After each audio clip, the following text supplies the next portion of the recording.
Okay, let's get started here. All right. Well, welcome everyone. This is a safety training hosted by Sueur County for watercraft inspectors. I'll introduce myself first, and then I'll just kind of go over the intent of the training. So my name is Holly Bushman. I work in the Environmental Services Department, and I administer and coordinate the watercraft inspection program for Sueur County. And so basically my role is to just help assist with this program, and we've been doing this now for, I want to say, maybe 4 years. This is our fourth year with water guards. This is actually our second safety training. We did have one last year, and it's pretty similar. So it's just the whole goal of the training is to provide additional safety information about a few different topics. Definitely weather, heat, and watercraft inspections. And what I mean by that is when you're dealing with aggressive boaters or boaters that display inappropriate behaviors.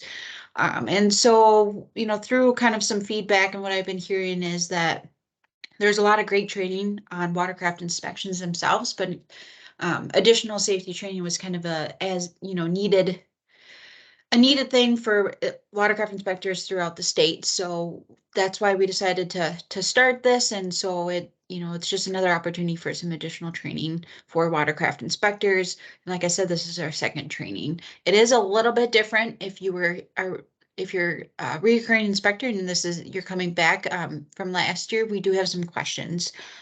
Again, it's nothing to trick you. It's just to kind of make sure that you're understanding the content.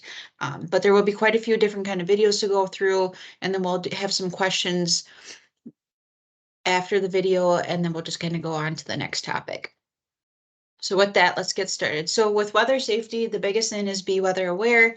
You want to make sure that you check the weather forecast before your shift and also periodically during your shift.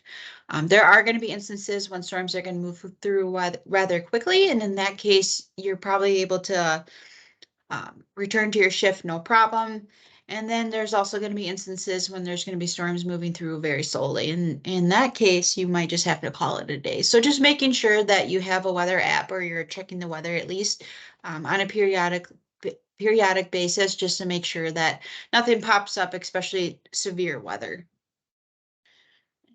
Before we go on, I'm going to take off of that. All right, so let's get back to this. Oh, thunderstorm. So we have a video from the National Weather Service.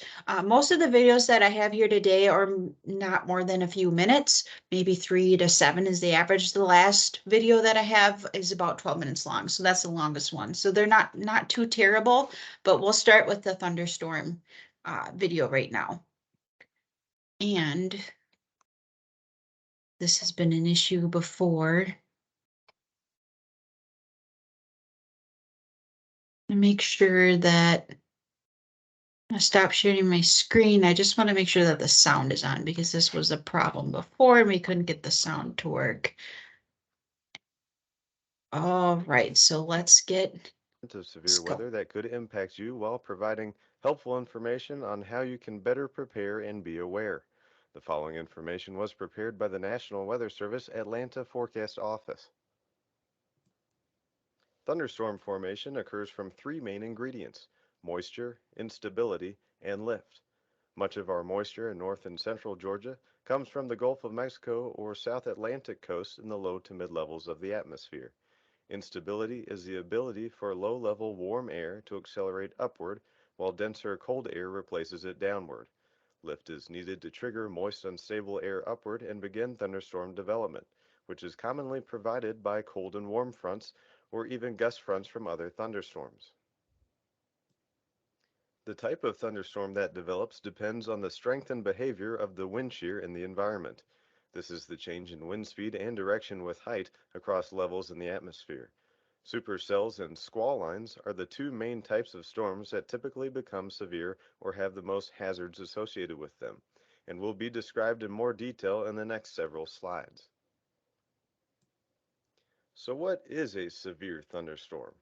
Well, we define it as a storm producing at least 1 inch diameter hail, which is quarter size, or having wind gusts of 58 miles per hour or greater. Severe thunderstorms are sometimes also capable of producing tornadoes. It is important to know that we do not issue warnings for lightning.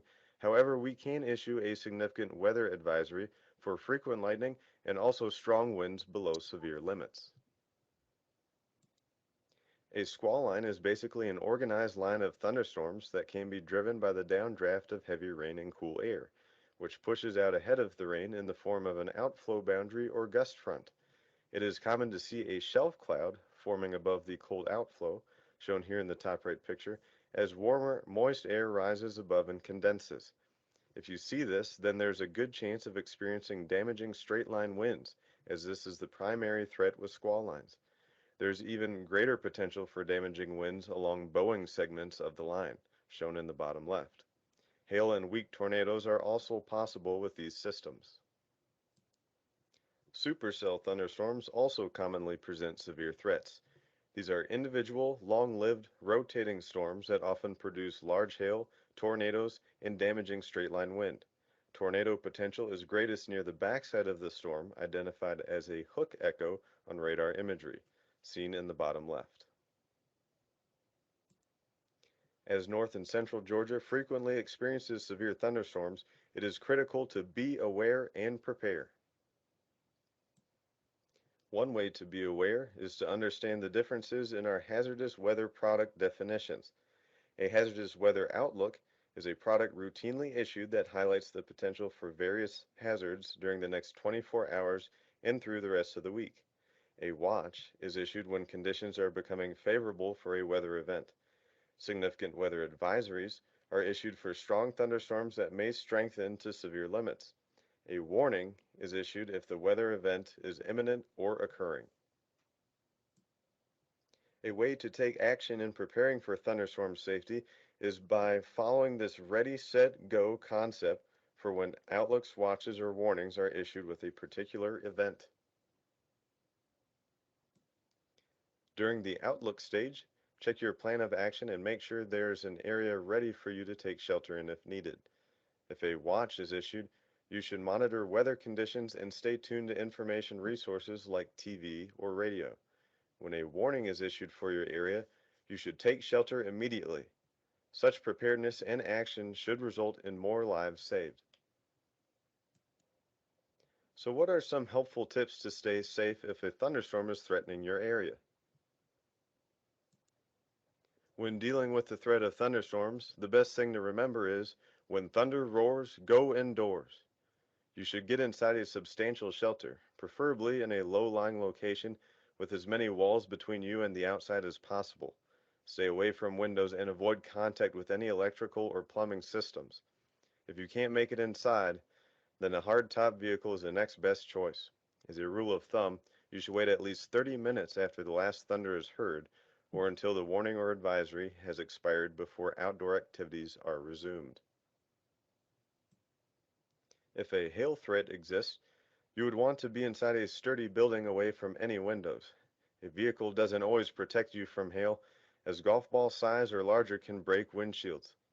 If you're wanting to measure the hail and report the size to us, then please wait until the thunderstorm has passed before venturing out. If you are able to safely measure and report the hail size, then we want to hear from you. Please send us the largest stone size you can find, even if it is below the severe criteria of 1 inch. The chart shown includes objects matching particular hail sizes to aid in the estimation of stone size. Your reports could help in additional warnings or updates with providing information that could help save lives. Maintaining access to these example resources will help in heightening your awareness to Outlook, Watch, and Warning products. Be sure to always have at least 2 ways to receive our alerts. Our website is a great resource to monitor current conditions and receive forecast information in various forms. Some examples are pointed out here. If you have any questions or would like to send us reports, then feel free to contact Okay, us. so that was the first video. Um, yeah, and So I know that was Atlanta weather, but I still thought that the information and the content that was in there was still pretty pertinent to thunderstorms in general. So let's go through. So we should have some questions here. So the first question is, how long should you wait to go back out into the field after the last rumble of thunder is heard? Is it A, 5 minutes, B, 30 minutes, C, 1 hour, or D, you can continue to work? And I'll give you like 10 or 15 seconds maybe to answer that.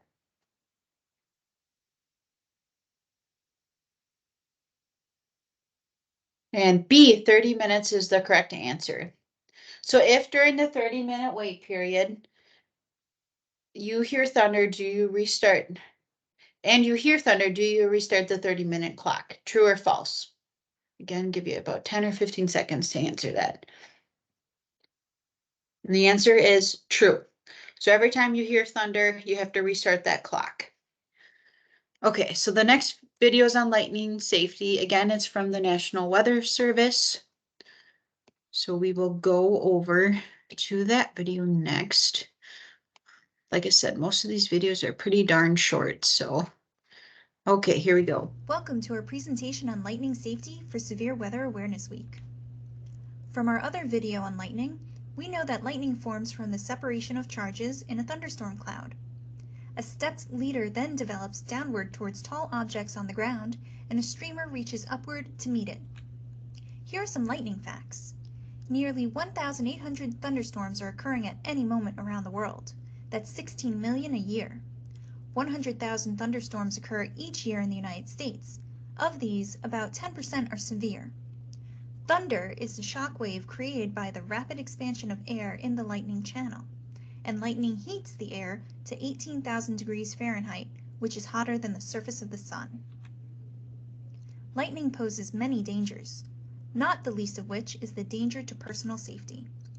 The good news is that the overall survival rate from lightning strikes is relatively high, around 90%.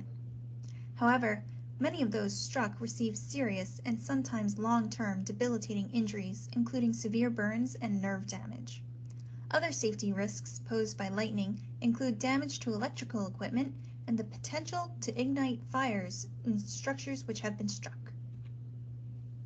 One of the most important things you can do when planning activities outside during the summer is to have a plan should threatening weather approach. Check the weather forecast to see if thunderstorms are predicted for your area. Know what you and your family will do should storms approach, and be informed of where available shelters are. This may be as simple as running inside your home or taking shelter in your vehicle. However, it may be more complex, such as remaining within just a few minutes of shore and safe harbor if boating or fishing. It's all about planning and being informed. During a lightning storm, there are a number of things you can do to protect yourself and your loved ones. When indoors, stay off corded phones. You can use cellular or cordless phones. Don't touch electrical equipment or cords. Avoid plumbing. Do not wash your hands, take a shower, or wash dishes. Stay away from windows and doors and stay off porches. Bring in your pets. Dogs chained to trees or on metal runners are particularly vulnerable. When outdoors, seek safe shelter indoors or in a car if a permanent shelter is unavailable. Avoid large open fields and water. Avoid tall objects like isolated large trees. Avoid higher exposed areas such as mountaintops.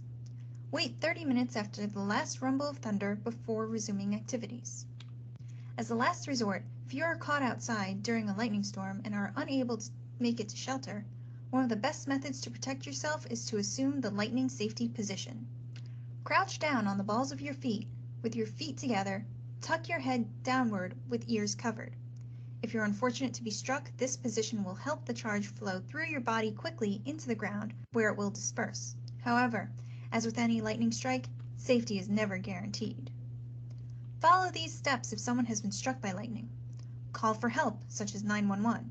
Anyone who has sustained a lightning strike requires immediate professional medical care. Check the person for burns and other injuries. If the person has stopped breathing, begin CPR. If the person is breathing normally, look for other possible injuries and care for them as necessary. People who have been struck by lightning do not retain an electrical charge and can be handled safely, so do not hesitate to help them.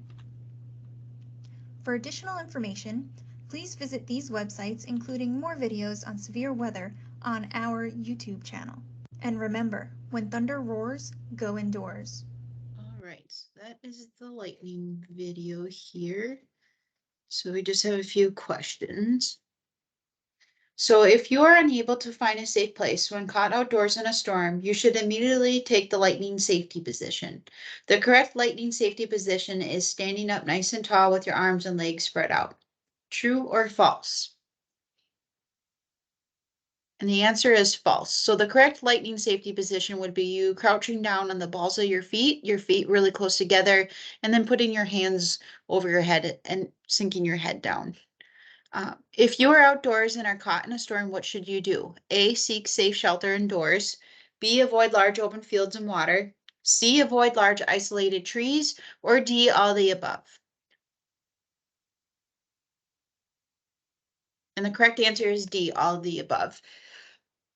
In most cases, you probably won't have a shelter available, and then you're going to be next to water and potentially next to trees. So just making sure that, you know, if these are a lot of these issues you're not going to be able to avoid, for seeking safe shelter, I would go to your car first. And if it gets really bad, you might have to drive somewhere if it's safe to do so. All right, so the next video is about tornadoes. Again, it's from the National Weather Service. So let's take a look here.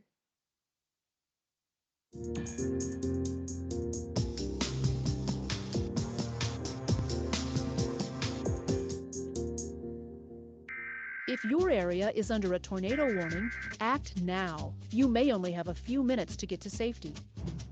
Seek shelter immediately. Go to a safe room, basement, storm cellar, or the lowest level in a sturdy building. If there is no basement, go to the center of the building and away from windows and doors. Put as many walls as possible between you and the outside. Get under a sturdy object like a table and cover yourself with pillows and blankets. Use your arms to protect your head and neck. A helmet can offer some protection too. If you are in a car, drive to a shelter immediately. If there isn't enough time and you are caught by extreme winds or flying debris, park the car as quickly and safely as possible, out of the traffic lanes. Stay in the car with the seat belt on. Put your head down below the windows. Cover your head with your hands and a blanket, coat, or other cushion if possible. Do not park under an overpass or bridge, and never try to outrun a tornado in an urban or congested area. If you are outside, find the lowest point on the ground and lie face down. Use your arms to protect your head and neck. And most importantly, watch out for flying debris. It causes most fatalities and injuries. Safety is job number one. Get weather ready.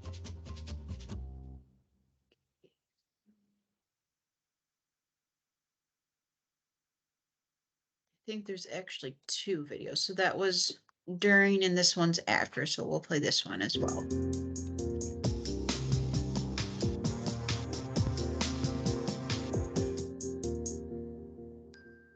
After the tornado has passed, continue to monitor your battery-powered radio or mobile device for emergency information, and cooperate fully with public safety officials.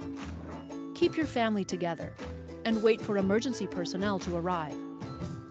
If you are trapped, try to attract attention to your location.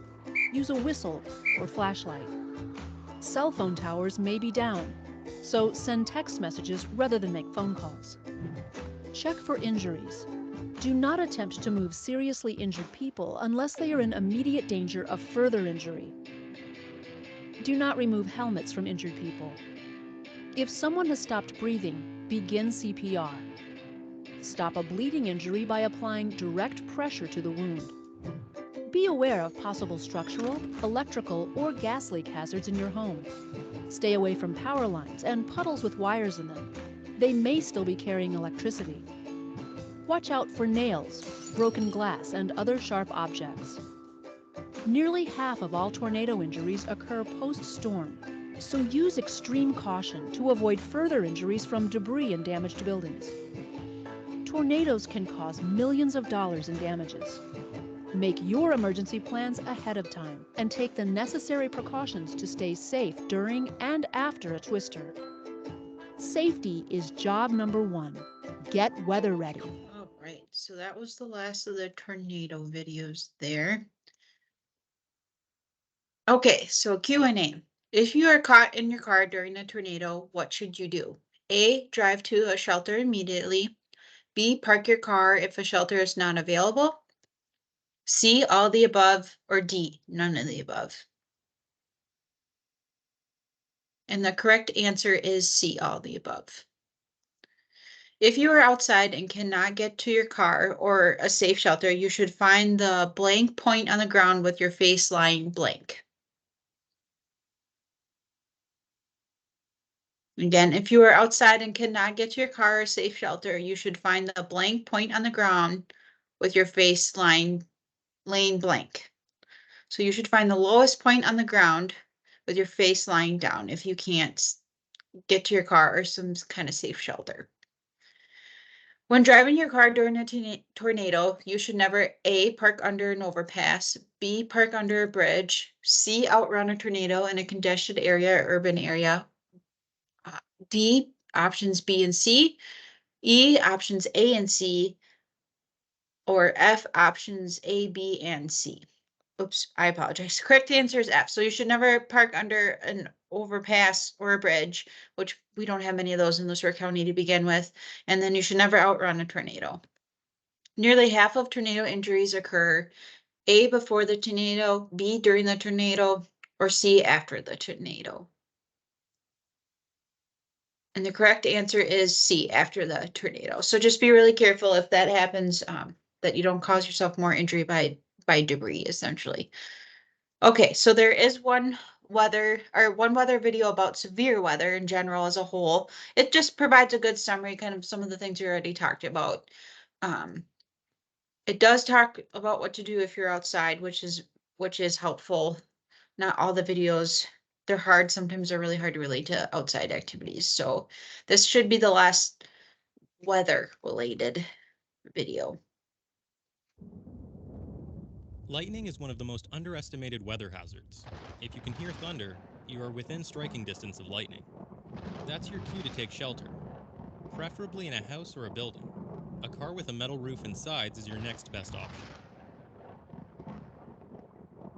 Once inside, stay away from electrical appliances and only use landlines and computers in an emergency. So when is it safe to go back out? Stay put for 30 minutes after the last rumble of thunder. If you're caught outside and you are unable to reach shelter, stay away from tall trees, poles, and wire fences. Try to find a low-lying area.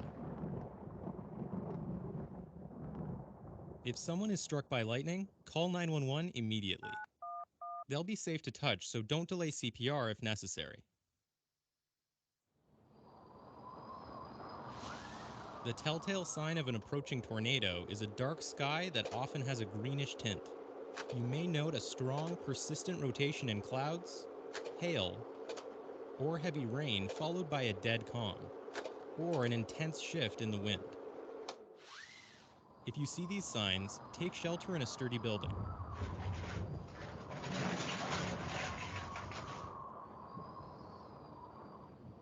Once you're inside, move to the lowest level. If there isn't a basement, move to an interior room or hallway. Stay well away from windows. Flying glass and debris is the number one cause of deaths and injuries resulting from tornadoes. For more protection, get under something sturdy, like a heavy desk. Or sit against a wall and protect your head with your arms. Never get into a vehicle during a tornado and don't try to outrun one. If you're caught outside, lie flat in a low area and cover your head with your arms.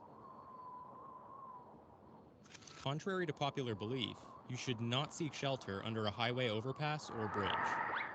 Tornadoes and other storms can seriously damage power lines. Assume downed power lines are both energized and lethal.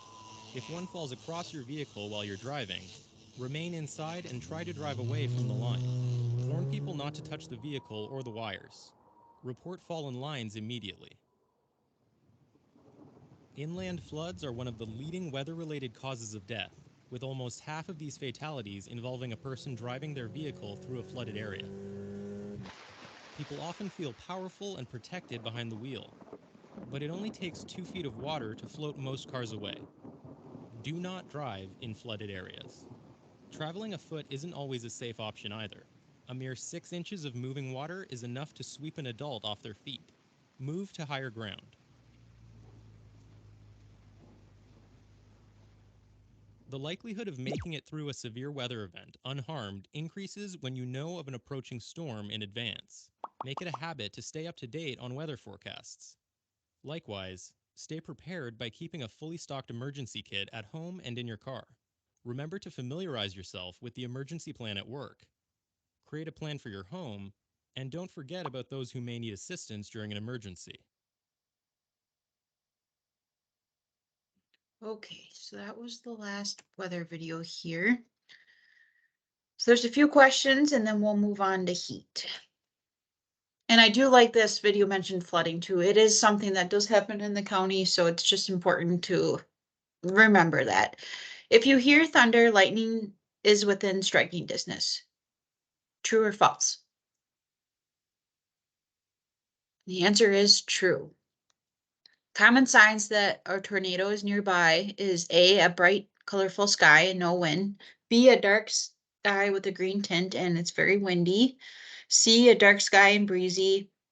Sorry, I did it again. B, a dark sky with a green tint and very windy. Also in the video, it mentioned hail, heavy precipitation, and then it became calm after that. So there's quite a few signs that a tornado is coming, but the green sky or dark sky with a green tint is the most common sign. Oh, and also clouds that are like turning tunnel clouds. Yeah, so that would also be another sign. You should never drive or walk through flooded areas. Is that true or false? And the answer is true. You just don't want to be swept away in your car or on your feet. So it's just best to turn around. Okay, heat safety. So this one, heat's gonna kind of a big deal when you're out there with watercraft inspections, and it's a really important topic I think we often forget about. So I just want to make sure that we cover this. So please just bring plenty of fluids with you to stay hydrated. I would definitely recommend um, bringing a cooler and that, it can have your food in it, but also just have some extra drinks in there.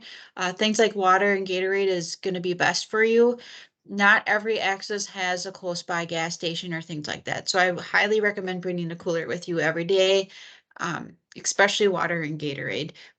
Don't forget your sunscreen. It's really important. I know it's not the best, funnest thing to do is put on sunscreen, but you definitely should be putting it on at least every 15 to 30 minutes, especially if it's really high UV. Um, and then if you can sit in the shade during a hot day, please do so. So even if it's in your car or under a tree or something, not every area is going to have a ton of trees, but you could always go in your car and turn on the air. So if you need to take breaks because it's hot, you definitely should do that. Find a cool place and drink some fluids. Yeah, and especially if you're limited on shade. I know there's a few accesses that have trees pretty much right underneath them, so that's really nice, and you can probably stay out of the sun most days that way. But there are some accesses that you're probably going to be in full sun, so I would definitely make sure you're taking breaks. So we do have a few heat safety videos from OSHA, and so I will we'll watch the first one. So the second one is going to be the longer one. That's the longest video, which is 12 minutes, but this first one should be pretty short and sweet here.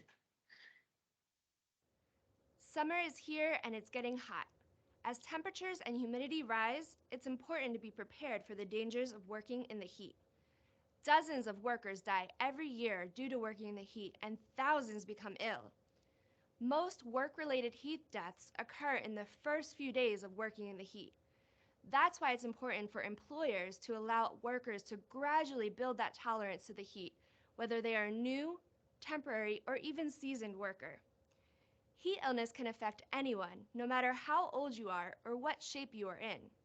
Symptoms include headache, nausea, dizziness, weakness, irritability, confusion, thirst, heavy sweating, and a body temperature greater than 100.4 degrees Fahrenheit. But heat illness can be prevented with 3 simple steps: water, rest, shade. Drink water every 15 minutes, even if you're not thirsty. Rest in the shade to cool down. Wear a hat and light-colored clothing. Workers can stay safe and healthy if we watch out for their health and remember 3 simple words: water, rest, and shade. Taking these precautions can mean the difference between life and death. All right, so last video here, and then we just got a few more slides to get through. In this video, we're going to learn about how heat stress can affect your body and how to remain safe when it arises.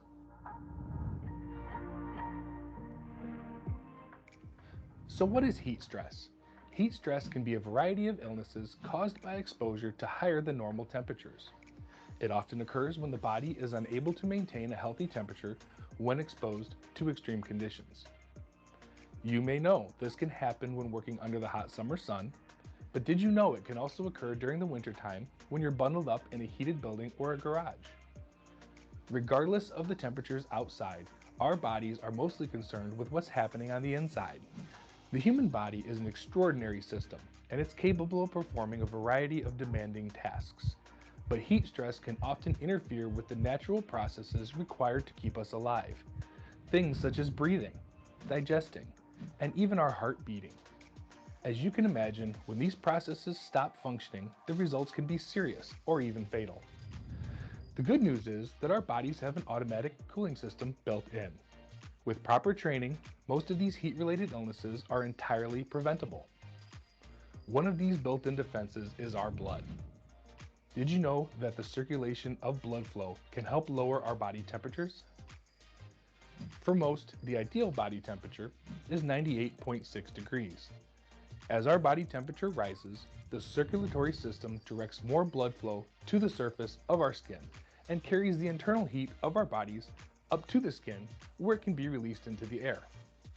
When more cooling power is needed, our sweat glands will also go to work by moving heat out of our body in the form of warm water.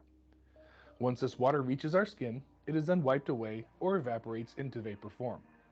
Both of these systems are effective, but they do take their toll on the body and require excessive amounts of water to stay fully operational.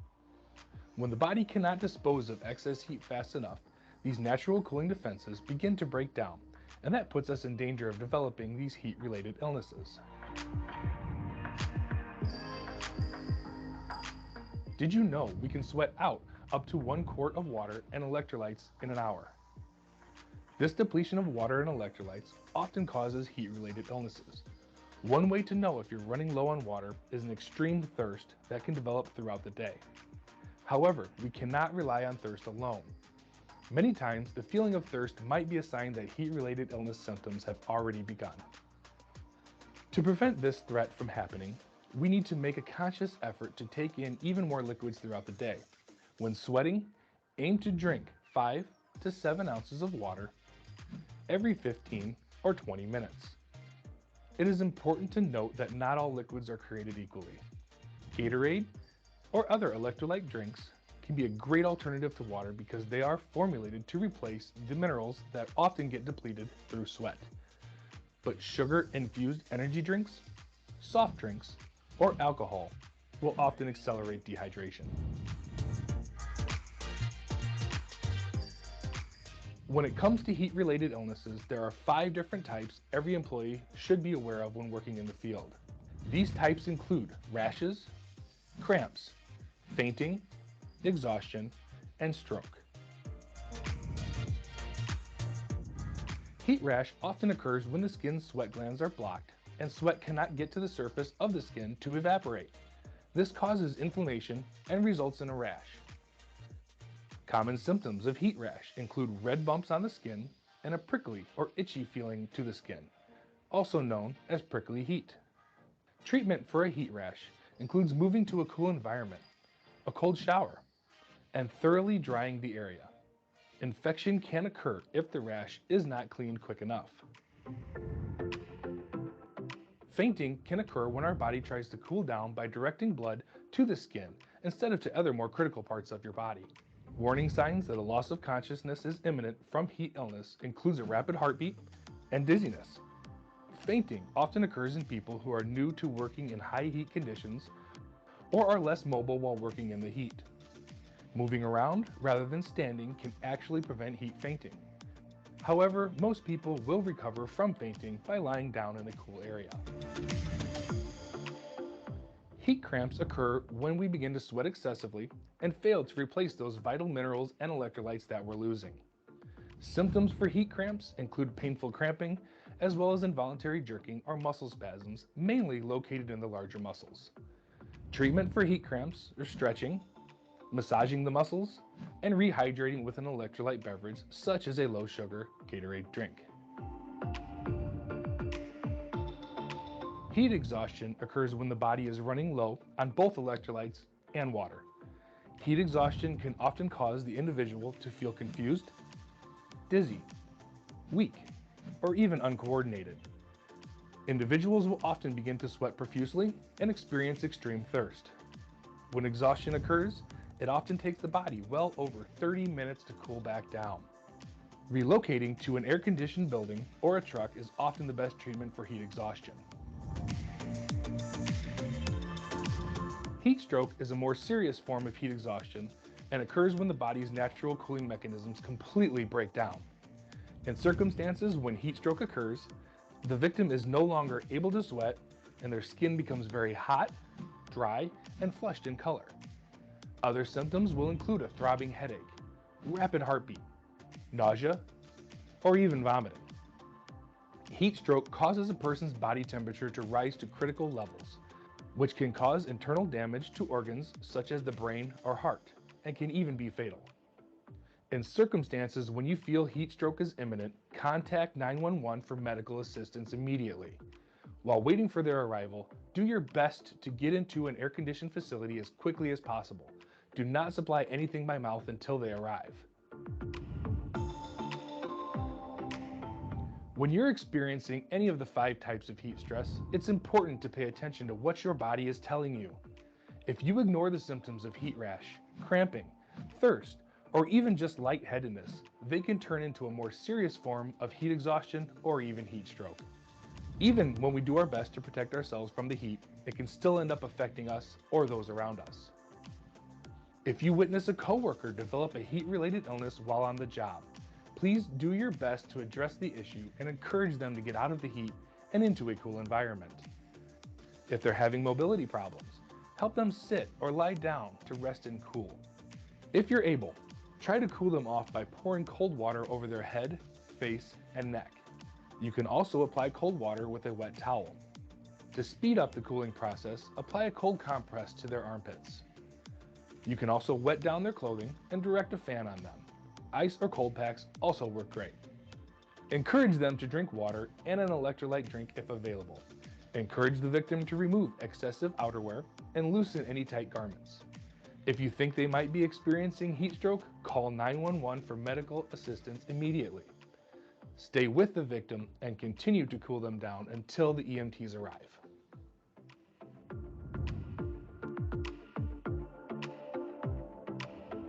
Environmental factors and personal risk factors are often major contributors to heat-related illness. Environmental factors are weather-related conditions such as high temperatures, high humidity, and limited air movement. For example, if the temperature is 95 degrees outside and there is a 50% relative humidity with little air movement, the real field temperature could be well over 107 degrees Fahrenheit. When you add in direct sunlight, that real field temperature could increase by 15 degrees. Other environmental factors include radiant heat, which is the direct sun shining down on you, and conductive heat, which is the ground reflecting heat back up from the sun. Personal risk factors are a major contributing factor in heat illnesses for a variety of reasons. Those who are prone to have a higher risk of heat-related illness are those who are older in age, overweight, diagnosed with high blood pressure, smokers, have respiratory issues, drink excessive sugary drinks, or those who have previously suffered from a heat illness. Those who are not acclimated to working in the heat are also at risk. On average, it takes about 6 to 7 days for someone to properly adjust to outdoor heat and humidity. Several prescriptions and over-the-counter medications can also greatly reduce sweating and increase urination, resulting in dehydration.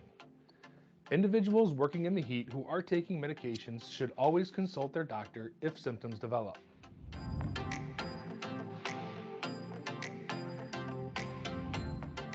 At this point, we've learned it's important to drink 5 to 7 ounces of liquid every 15 to 20 minutes. But it is also important to be conscious of what you eat throughout the day. For example, hot or high-calorie meals will often raise your body's internal temperature right after digesting. Your body can then mistakenly try to pump more blood to your stomach to help digest instead of helping cool you off. An additional way to monitor your body for heat-related illness is to monitor your urine output to see if you need to be drinking more water and/or those electrolyte beverages. Clearer urine is often a sign of hydration, while dark yellow urine can be a sign of dehydration.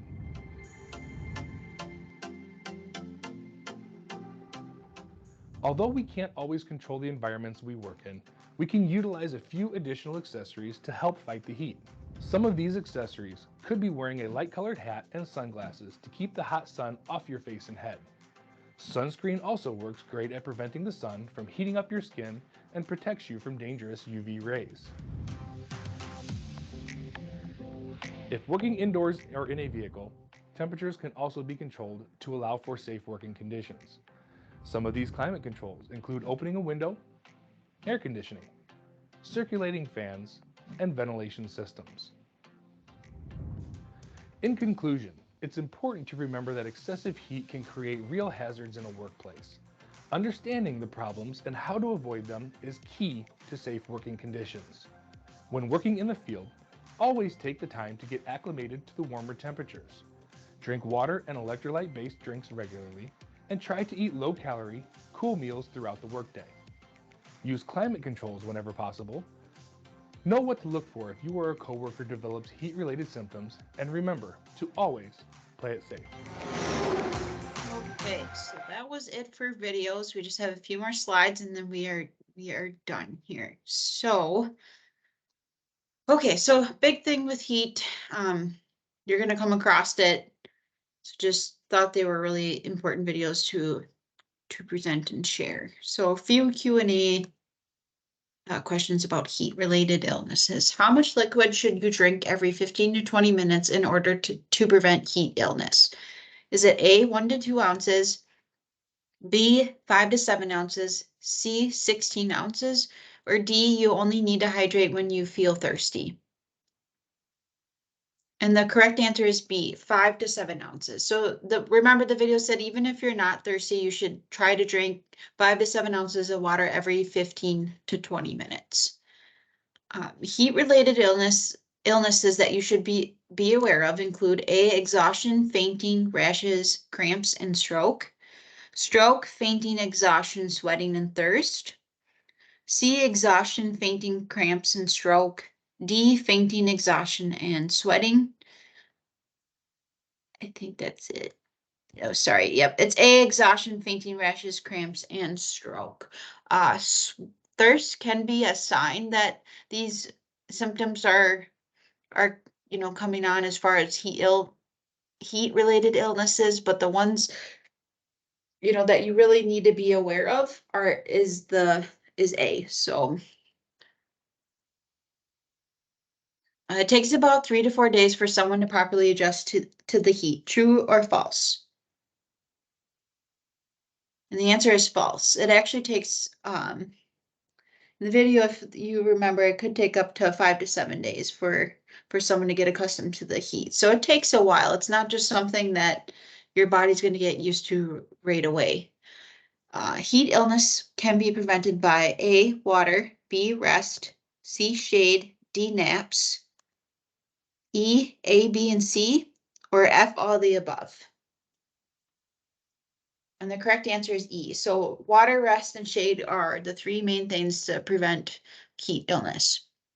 Okay, so these last slides here, this is about watercraft inspections in general, and are going to talk about when you encounter, I guess, different types of boaters. So the aggressive boater, you don't need to stay at an access if someone is being aggressive to you. Bottom line, I did reach out to the sheriff's department just to see if they had any kind of extra advice. And basically, you know, if you don't feel safe, you should leave. Bottom line. So don't feel like you need to stay there if someone's being aggressive towards you. Um, you know, one option is that you could just drive around the lake and come back and see if that person left. You could just go to a different axis if you need to, or if you really feel unsafe and you don't want to go back for the day, I mean, just find somewhere else that's safe then for a while. Most of the time, the boater's not necessarily mad at you, but the laws, but you unfortunately get, you know, they take it out on you. So just your safety is the number one most important thing. So just don't stay there if someone's being aggressive to you. If you need to call someone too, you can definitely do that, whether it's a relative, a friend, even if you want to call the sheriff's department, Stephanie, something like that. And I do encourage you to report the incident to the sheriff's department.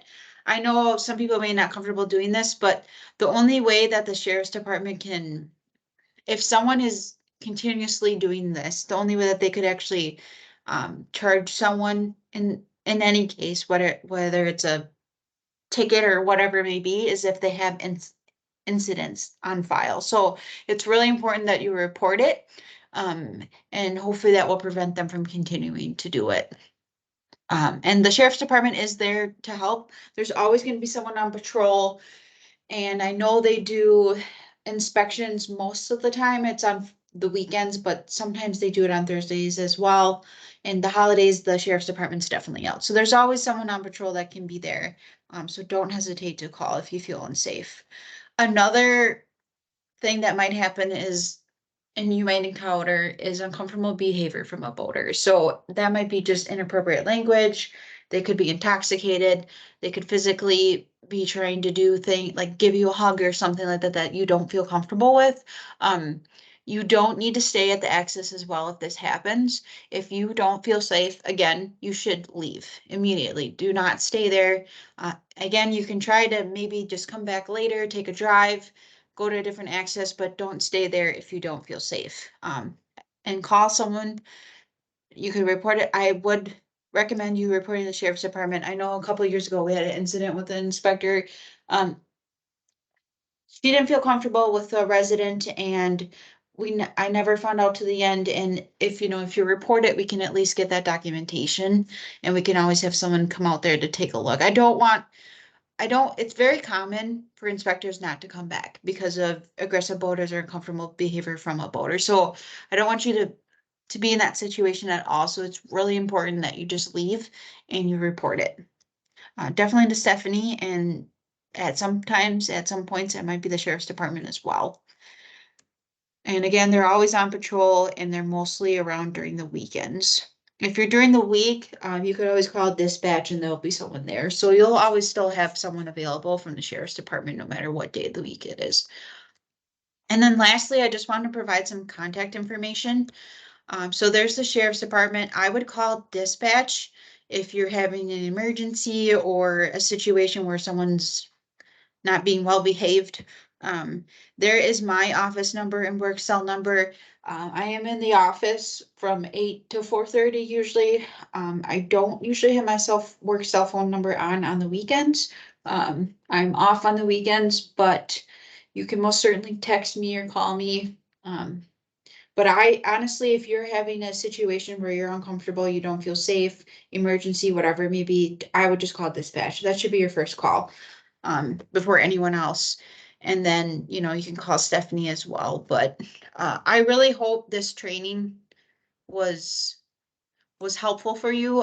Again, the goal was just to this comes up a lot for watercraft inspections within the state of Minnesota, and people not feeling very comfortable, especially from a safety standpoint. So again, it was just another way to supplement some information.